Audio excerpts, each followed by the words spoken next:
আসসালামু আলাইকুম এভরিওয়ান, কেমন আছেন? আশা করি সকলেই ভালো আছেন। তো আপনার মাঝে চলে আসলাম আরও একটি ভিডিও নিয়ে।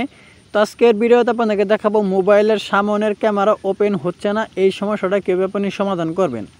তো আমাদের অনেকের মোবাইলে দেখা যায় সামনের ক্যামেরাটা ওপেন হয় না এবং কি চালু হয় না। তো এই সমস্যাটা কীভাবে সমাধান করতে হয় আমরা কিন্তু অনেকেই জানি না। তো আজকের এই ভিডিওতে পুরো প্রচেষ্টায় দেখিয়ে দেবো কীভাবে আপনি মোবাইলের সামনের ক্যামেরা সাপোর্ট না করলে বা ওপেন না হলে কীভাবে এই সমস্যাটার সমাধান করতে হয়। তো ভিডিওটাকে স্কিপ করবেন না, স্কিপ না করে সম্পূর্ণ প্রচেষ্টায় দেখে থাকুন, তাহলেই বুঝতে পারবেন। তো কথার বাড়াবো না, এখন চলো ভিডিও মূল পর্বে চলুন ভিডিওটা শুরু করা যাক।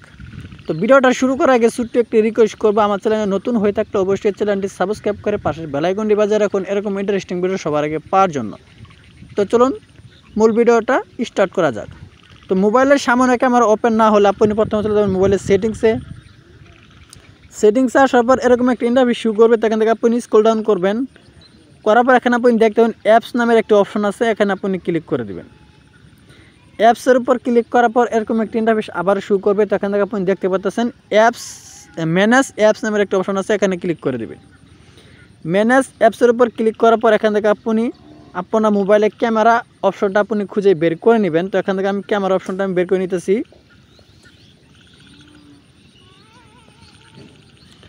তো এই হলো আমার ক্যামেরা অপশন। তো আমি এটার উপর ক্লিক করে দেবো। তো আপনি ক্যামেরা অপশনটা খুঁজে বের করে ক্যামেরার উপর ক্লিক করে দেবেন। ক্লিক করার পর এরকম একটা ইন্টারফেস শো করবে।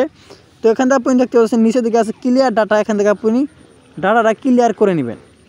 ক্লিয়ার করা হয়ে গেলে এখান থেকে উপর দিয়েছেন আপনি স্টোরির উপর ক্লিক করবেন। ক্লিক করার পর যে ক্লিয়ার ডাটা এখানে ক্লিক করে ক্লিয়ার অল ডাটা এখানে আপনি ক্লিক করে দেবেন। ক্লিক করা হয়ে গেলে এগুলো সবগুলো দেখতে পাবেন আপনি একদম 0 MB হয়ে যাবে। তো ক্লিক করা হয়ে গেলে এখানে আপনি দেখতেছেন অ্যাপস পারমিশন, এটার উপর ক্লিক করে দেবেন এই যে অপশনটার উপর।